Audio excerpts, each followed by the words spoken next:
नमस्कार सर्वांना. श्री स्वामी समर्थ. नर्मदेहर अध्याय 13 ते 15. श्री गणेशाय नमः. शुक्ल पक्षीचा शशिकर वाडे जैसा उत्तरोत्तर तैसे हे स्वामी चरित्र अध्यायी वाढले. द्वादशाध्यायाचे अंती श्रीपाद भट्ट बाळप्पा प्रती कपटयुक्तीने फसू पाहती परी झाले व्यर्थची. स्वयंपाकाधिक करवयासी लज्जा वाटतसे त्यासी तया ते एके समयासी काही बोलती समर्थ. निर्लज्जासी संनिंद गुरु असे जाण निरंतरू ऐसे बोलता सद्गुरु. बाळप्पा म्हणी समजला सेवकर्या माझी वरिष्ठ सुंदराबाई होती तेथे तिने सेवकर्यांस नित्य त्रास द्यावा व्यर्थची. नाना प्रकार बोलून करी सर्वांचा अपमान परी बाळप्पावरी पूर्ण विश्वास होता तिचा. परी कोणी एके दिवशी मध्यरात्रीच्या समयासी लघुशंका लागता स्वामीसी बाळप्पा ते उठविले. तैपासोनी बाळप्पासी त्रास देत अहर्निशी घराणे सांगता समर्थासी बाई ते शब्देत आडिती. अक्कलकोटी श्री समर्थ प्रथमतः ज्यांचे घरी येत तो चोळप्पा विख्यात स्वामी भक्त जाहला. एक तपपर्यंत स्वामी सेवा तो करीत तयासी द्रव्याशा बहुत असे सांप्रत लागली. दिवाळीचा सण येता राज मंदिरा माझी समर्थ राहिले असता आनंदात वर्तमान वर्तले. कोण्या भक्ती समर्थासी अर्पिली होती चंद्रहारासी सणानिमित्त त्या दिवशी अंगावरी घालावा. राणीची मनात विचार येता त्वरित सुंदराबाईसी बोलत चंद्रहार द्यावा की. सुंदराबाई बोलली तो आहे चोळप्पा जवळी. ऐसे ऐकता त्या काळी जमादार पाठविला. गंगूलाल जमादार चोळप्पा जवळी सत्वर म्हणे द्यावाजी चंद्रहार राणी साहेब मागती. चोळप्पा बोले तयासी हार नाही आम्हा पासी बाळप्पा ठेवितो तयासी तुम्ही मागून घ्यावा की. ऐसे ऐकूनी उत्तर गंगूलाल जमादार बाळप्पा जवळी येऊनी सत्वर हार मागू लागला. बाळप्पा बोले उत्तर आपणा पासी चंद्रहार परी चोळप्पाची तयावर सत्ता असे सर्वस्वे. ऐसे ऐकूनी बोलणे जमादार पुसे चोळप्पा कारणे जबाब दिला चोळप्पाने बाळप्पा देती तरी घेई जे. ऐसे भाषण ऐकून जमादार परतून नृपमंदिरी येऊन वर्तमान सर्व सांगे. चोळप्पाची ऐकूनी कृती राग आला राणी प्रती. सुंदराबाईने ही गोष्टी त्या विरुद्ध सांगितल्या. कारभार चोळप्पाचे करी जो होता आजवरी तो काढून त्यास दुरी करावे राणी म्हणत असे. असो एके अवसरी काय झाली नवलपरी बैसली समर्थाची स्वारी भक्त मंडळी वेष्टीत. एक वस्त्र तयावेळी पडले होते श्रीजवळी तयाची करुणिया झोळी समर्थे करी घेतली. आल्लक शब्द उच्चारीला म्हणती भिक्षा द्या आम्हाला. तयावेळी सर्वत्राला आश्चर्य वाटले. झोळी घेतली समर्थे काय असे उणे ते जे जे दर्शन आले होते त्यांनी भिक्षा घातली. कोणी 1 कोणी 2 रुपये टाकीती आणून न लागता एक क्षण 100 गणती झाली. झोळी चोळप्पा ते देऊन समर्थे बोलले काय वचन चोळप्पा तुझे फिटले ऋण स्वस्त आता बसावे. पाहून या द्रव्यासी आनंद झाला तयासी परीन आले मानसी श्रीचरण अंतरले. चोळप्पासी दूर केले बाईसी बरे वाटले. ऐसे काही दिवस गेले बाळप्पा सेवा करिता ती. कोणी एके अवसरी सुंदराबाई बाळप्पावरी रागवणी दुष्टोत्तरी तांडण करी बहुसाल. ते ऐकोणी बाळप्पासी दुःख झाले मानसी सोडूनी स्वामी चरणासी म्हणती जावे येथोनी. आज्ञा समर्थाची घेऊनी म्हणती जावे येथुनी. याकरिता दुसरे दिनी समर्थाजवळी पातले. तेव्हा एके सेवकर्यास बोलले काय समर्थ बाळप्पा दर्शनास येत त्यासी आसन दाखवावे. बाळप्पा येता त्या स्थानी आसन दाविले सेवकर्यांनी. तेव्हा समजले निजमणी आज्ञा आपणा मिळेना कोठे मांडावे आसन.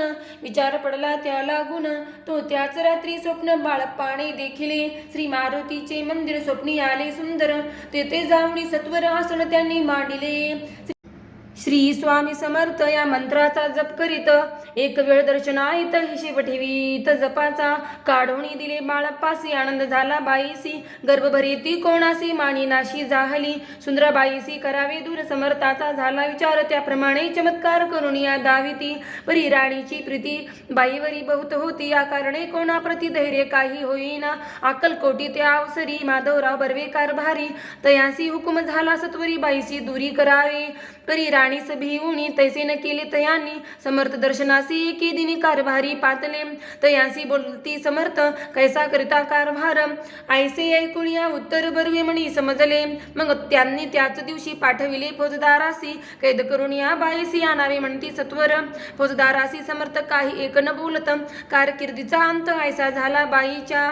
स्वामीची या सेवेकरिता सरकारातून तत्वता पंचणी म्हणून व्यवस्था केली असे निरपराय. मग सेवा करावयासी घेऊन गेले बाळप्पासी म्हणती देऊ तुम्हासी पगार सरकारातून. बाळप्पा बोलले तयांसी द्रव्याशा नाही आम्हासी आम्ही निर्लोभ माणसी स्वामी सेवा करू की. बाळप्पाचा जप होता पूर्ण एका भक्तास सांगून करविले श्रीने उद्यापन हिशेब जपाचा घेतला. बाळप्पाणी चाकरी एक तप सरासरी केली उत्तम प्रकारे समर्था ते प्रिय झाले. दृढ चरण निश्चयी आणि भक्ती तैसे सद्गुरु चरणी आसक्ती तेने येत मोक्ष हाती आणणे साधने व्यर्थची. उगीच करते दांभिक भक्ती त्यावर स्वामी कृपाण करीती. सद्भावे जे नमस्कारिती त्यावर होती कृपाळू. अक्कलकोट निवासी या जय जय आजी स्वामी राया रात्रंदिन तुझ्या पाया. विष्णू शंकर वंदिती ती श्री स्वामीचरित्र सारामृत नाना प्राकृत कथा संमत सदा भक्त परिसुत त्रयोदशाध्याय गोडः इति श्री स्वामीचरित्र सारामृते त्रयोदशाध्यायः. श्री स्वामी चरणार्पणमस्तु. शुभं भवतु. अध्याय 14 श्री गणेशाय नमः. जय जय आजी करुणाघना जय जय आजी अगशमना जय जय आजी परम पावना दीनबंधू जगद्गुरु. प्रातःकाळी उठून आदी करावे नामस्मरण अंतरी द्यावे स्वामी चरण शुद्ध मन करोनी प्रातःकर्मे आटपोणी मग बैसावे आसनी भक्ती धरोणी स्वामी चरणी पूजन करावे विधियुक्त. एकाग्र करुणी मन घालावी शुद्धोदक स्नान सुगंध चंदन लावून सुवासिक कुसुमे अर्पावी. धूप दीप नैवेद्य फलतांबूल दक्षिणा शुद्ध अर्पावे नाना खाद्य नैवेद्याकारणी स्वामींच्या षोडोपचारे पूजन करावे सद्भावे करुण धूप दीपारती अर्पुण नमस्कार करावा.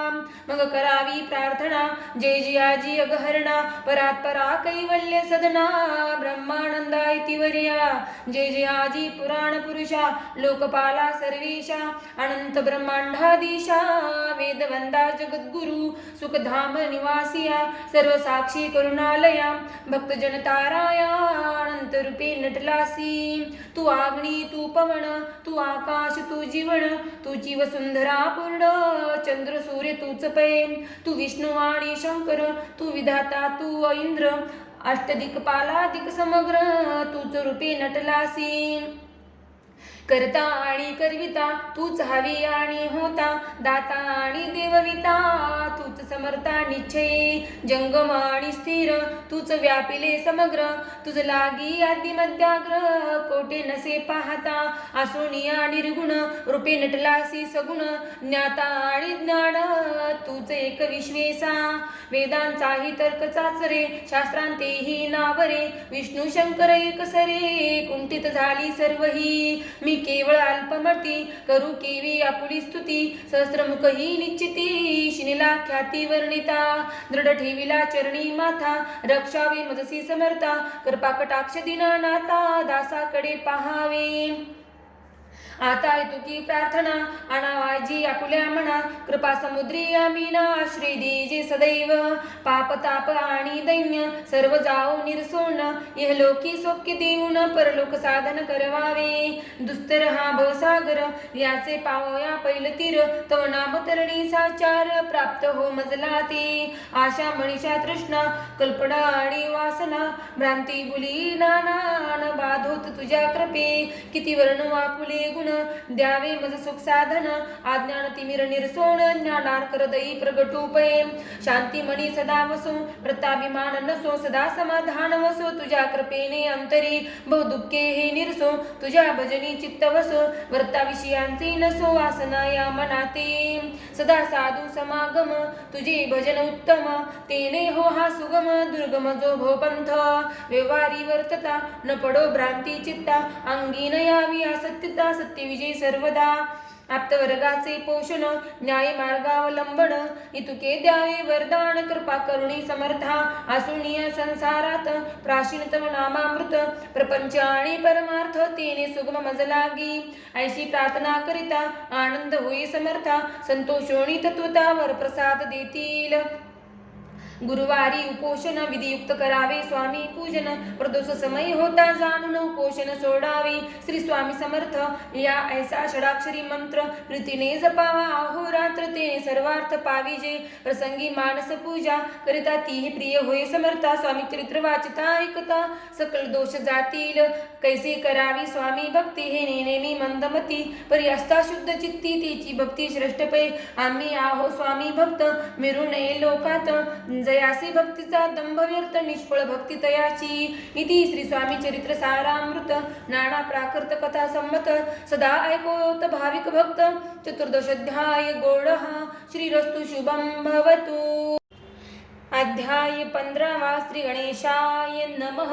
अंतरी स्वामी भक्ती जडता चारी पुरुषार्थ इति हता पाप ताप दैन्य वार्ता ते काही न उरेची सर्व कामना पुरवून अंती दाविती सुरभवन जे नर करती नाम स्मरण ते मुक्त याच देही मंगळ वेळे ग्रामात राहत असता श्री समर्थ ग्रामवासी जन समस्त वीडा म्हणती तयासी शीतोष्णाची भीती नसे जयाची आचित्ती सदा अरण्यात वसते एकांत स्थळी समर्थ परमेश्वर रूप येती ऐसे जयांच्या वाटे चित्ती ते करिता स्वामी भक्ती जन हसती तया ते त्यावेळी मंगळ वेड्यात बसा पातेली राहत दारिद्र्य पिढीला बहुत दिन स्थिती तयाची तो एके दिनी फिरत फिरत सहजवणा माझी जात तो देखिले श्री समर्थ दिगंबर इतिराज कंटक शय्या करून तीवर केले शयन ऐसे नवल देखून लोटांगण घाली तसे अष्टभावे दाटूनी माता ठेवी श्रीचरणी म्हणे कृपा कटाक्ष करुणी दासाकडे पहावे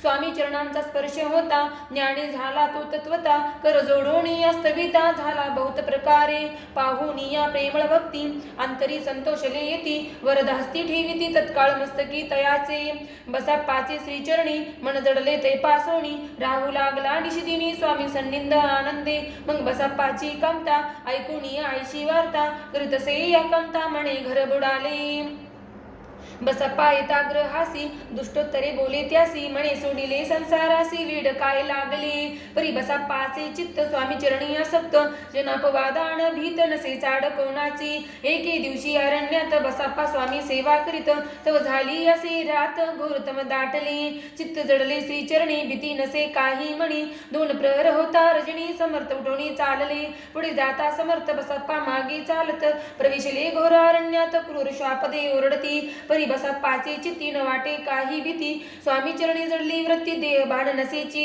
तो समर्थे केले नवल प्रगट झाले असंख्य व्याल भूभाग व्यापिला सकळ तेजे अग्नी समान पादस्पर्श सर्पा झाला बसप्पा भानावरी आला अपरिमित देखील सर्प समूह चौकडे वृक्ष शाखा अवलोकित जो सर्पमय दिसत मागे पुढे पाहत तो दिसत सर्पमय पाहुनी आयसी परी भयभीत झाला अंतरी तो तयासी मधुरोत्तरी समर्थ काय बोलले भिऊ नको या समयी जितुके पाहिजे तितुके घेई न करी काय अनुमान काही दैव तुझे उदेले ऐसे बोलता समर्थ बसप्पा भय सोडून त्वरित करी घेऊनी अंगवस्त्र टाकीत एका सर्पावरी गुंडाळोनी सर्प त्वरित सत्वर उचलून घेत तो सर्प झाले गुप्त तेजे नष्ट झाले तिथून परतली सत्वर ग्रामा माझे आले बसप्पा सहित बसले समर्थ एका देऊळी तिथे आपले अंगवस्त्र बसप्पा सोडून पाहत तो त्यात सुवर्ण दिसत सर्प गुप्त झाला ऐसे नवल देखोनी चकित झाला अंतःकरणी माता ठेवी स्वामी चरणी प्रेमाश्रू नयनी वाहती त्यासी बोलती तीश्वर घरी जावे तो सत्वर सुखे करावा संसार धारा पुत्रा पोशीजे